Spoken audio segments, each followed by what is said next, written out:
Michelle Early here with Magnolia School of Real Estate. Today I'm going to show you the number one asked question on the real estate exam, the number one math question asked on the state exam. So the question is right here. And it looks like a really hard question because you're thinking, am I doing fractions now? And so you don't have to actually do fractions. So let me show you how to do this question. So what we're going to do is we're going to work up to this question. Let me show you the whole way to get there. And actually, I'm going to give you some more points that are on the state exam from this particular chapter. So it won't just be this math question as well. I'm actually going to tell you 4 different questions that are asked in this chapter. So this is going to be chapter 10, where this math question comes from. And again, it is the number one asked question. So you're going to have 3 commission questions. You're going to have a divided by question, which is what I call this. You're going to have discount point questions. You're going to have a mortgage assumed interest. Look into that. That's a big question right now. That one is on our cram course too, which we'll talk about later. So let's look at this question right now, and let me show you how to work up to this question. So first off, what they're talking about in this question starts with a township. So here is a township, and a township has 36 sections. So that's actually one of the questions you're going to see from chapter 10. Almost everybody has that question. The question is specifically, how many sections are in a township? And the answer is 36 sections. So definitely make a flashcard for that one. So the way that they number it, and you won't have to know this in my experience, but just to see it, the way that townships are numbered is this way. It's a little bit backwards, and then you step down and do 7, 8. So because there's 36, eventually it winds back to 36. So what I want to show you to make this question so easy that we're looking at is all of these sections are the same. And all of these sections are 1 mile by 1 mile because, of course, it's 36 square miles. This is 6 miles by 6 miles in a township. Don't really need to know any of that, but it takes us to where we're going for this question. So what you do need to know is that we're going to blow up one of these sections, and it doesn't even matter which section because they're all the same. So let's do that. Let's blow up one of these sections. When you blow up a section, you have to memorize this figure. You have to memorize that there are 640 acres in every single section. So 640 acres. So if I asked you how many acres are in half a section, you would say, well, that's the easiest question ever. I would divide 640 by 2. So you would say, well, that's easy. How many acres are in half a section? So what they're going to ask you on the state exam is something like this. How many acres are in the north half of, let's say, the east half of any section? Because, again, they're all the same. So what they're essentially asking is how many acres is in that. So we would take 640 divided by 2. And then how many acres are in that? So we don't have to do all that. So I'm just showing you that so you can kind of see what they want. We don't have to do any of that.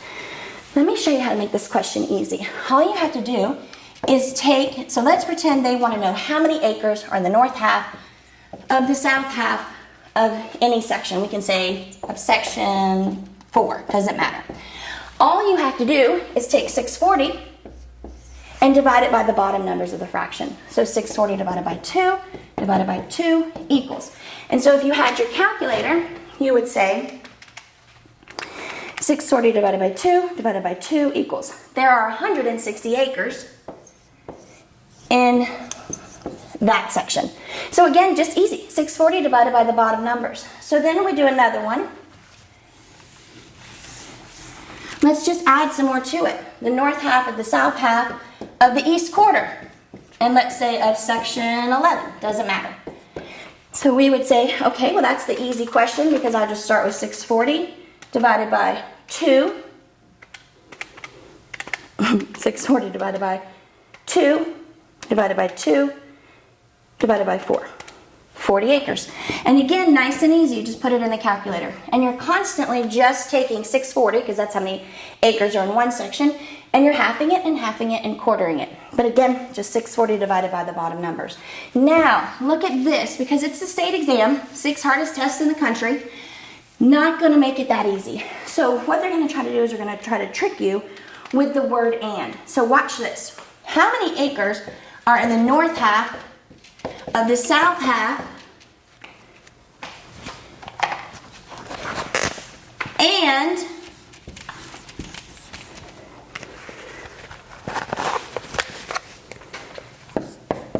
the west quarter of, let's say, the east half of any section, let's say section 2. And the thing is, this one's kind of weird because of the word and. So what you need to know is that if you had 1 apple and 1 apple, how many apples do you have? 2. So and means add. So watch how to do this one, because this is where it gets tricky, and this is where they take the point from you. So watch this question. This is how you do it. Do 640 divided by 2, we know that. Divided by 2, we know that. Stop. When you see this word and, it means stop. Now you just start again. So it starts again here. 640 divided by 2. Nope, that's not a 2. 4 divided by 2. So here's the 4, here's the 2. Now let's put that in the calculator. Do 640 divided by 2 divided by 2. That's 160 acres.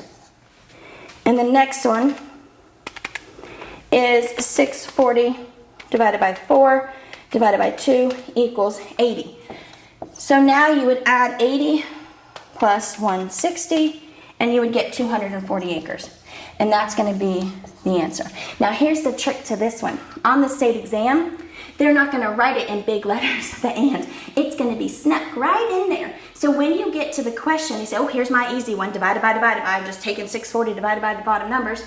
The first thing you ask yourself is there an and? Because if you miss this and you keep going, that number is surely going to be there, probably an A. It's probably going to be the answer for A, because you're going to grab it and think you found it. So let's do one more so you can see it, and then we're going to revisit the problem before and see if you can get it yourself. Let's do one more.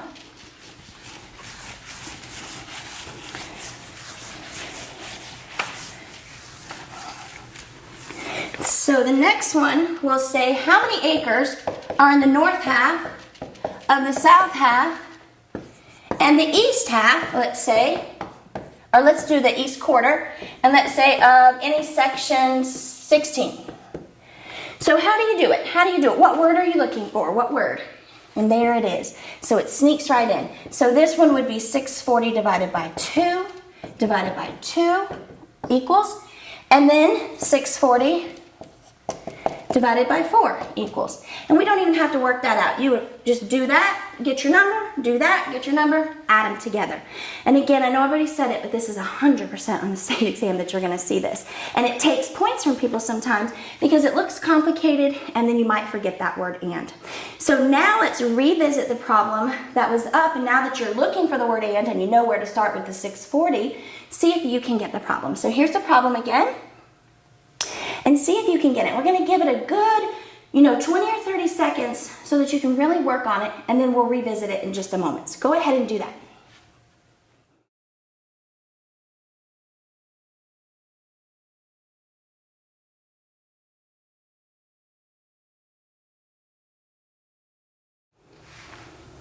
I hope you're doing it. Or you're just waiting for the answer. Let's see.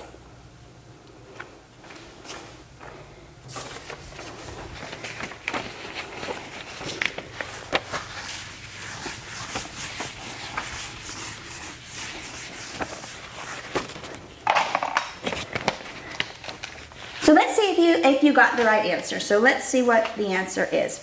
So this one wants to know how many acres are in the north quarter of the southeast quarter, and, there's the and, the southeast half of the east quarter of the west quarter. So we say, well, now I know how to do that. I'm going to start with 640, and I'm going to divide it by 4, divided by 4, stop. That's going to be 40 acres. And then because of the word and, now we start again. 640 divided by 2 divided by 4 divided by 4, that's going to be 20. We're going to add it together for 60 acres. So if you got 60 acres, you got the right answer. And listen to this. Let's just throw one more log on this state exam fire here, because they could even ask you how many square feet are here. And you would say, well, that's easy. Square feet is easy because every 1 acre contains 43,560 square feet. And you just memorize that figure. So if this is how many square feet are in 1 acre, how would we find out how many square feet were in 60 acres? And of course, we would just multiply it. 43,560. So you've got 60 acres times 43,560. So that's going to be a huge figure, 2,613,600 square feet. So really, you could see even that question as well, and so that's 2 points. Don't forget how many sections are in a township. That's going to be 36 sections in a township. And then there's another really weird question. Let me just show it to you because we're right here on chapter 10. Let me show you 2 quick ones that you can just pick up. Easy points. Easy points here. If you had a compass, north, east, south, west, this is 90 degrees, 180 degrees, 270, and 360. So this is a weird question, but I'm telling you, you're going to see it. Comment below on this video if you had this question, or if you took it again and had it again even, because it seems like it's like every test. The question is, if you're headed north at 90 degrees east, which direction are you headed? So most people say north, because I told you were headed north. It's a weird question. But the answer is actually east, because you're headed 90 degrees. So if you see any question on the state exam and your choices are northeast, southwest, take east, because it's always east, because they're always asking about 90 degrees. And then the very last point that you can pick up from chapter 10, which does have 5 questions. And don't forget, you can go to the candidate information booklet, just Google that, and it's going to tell you how many points come from every single chapter and all of the topics. So the last point you can pick up real easy here is, which method of describing property does a surveyor use in a subdivision? And you would say, oh, subdivision, lot and block. It's called the lot and block method. So again, 4 easy points here. The first one is going to be a nice, easy, just choose east. So if you have, again, any northeast, southwest, choose east, because east is always 90 degrees, and that's what they ask. The second point you can pick up is that math question where you just take 640 and divide by the bottom numbers. Definitely make sure you're looking for that word and. And then you can pick up the lot and block question is going to be which method would a surveyor use to describe property in a subdivision. The minute you see subdivision, you are going to take lot and block. It's definitely going to be the answer. And then the fourth question you can pick up really easy is going to be how many sections are in a township. And actually, let me just show you really quickly. We might could just grab this 5th point for you, because for half the people, this is the last point, and it's weird. So look at this. If you see a question that says, what's the opposite of northwest, 90 degrees, let's say 90 degrees east, all you have to do is change each one of these to the opposite and keep the number the same. So the opposite of north is south, the opposite of west is east, keep the number the same, and now you can just change east to west. So that might be, and for most people, that will be your 5 questions from chapter 10. If you do want to see what other questions come from every single chapter, which is what I'm obsessed with, you can purchase the cram course. It's an online cram course at magnoliaschoolofrealestate.com. It's only $49, and it's just going to include everything on the state exam, including videos showing you the 50 most asked questions, practice tests. One of the practice tests is so similar to the state exam that some people say they have 70, 80 of those questions out of that 100 on their test. So definitely, if you're interested in studying for the state exam, head over to magnoliaschoolofrealestate.com and purchase that $49 online cram course. And other than that, I just wish you the absolute best success. This is such a wonderful career, and I'm so excited to be a small part of you starting this new journey. So I wish you the best of luck. If you need anything, reach out to me at this school. It's Magnolia School of Real Estate, 941-201-9762. And you can always email me. I will absolutely respond to your email, probably within a few hours. It's Michelle, spelled with 2 L's, at magnoliaschoolofrealestate.com. Have a great day and best luck to you. Thank you for watching.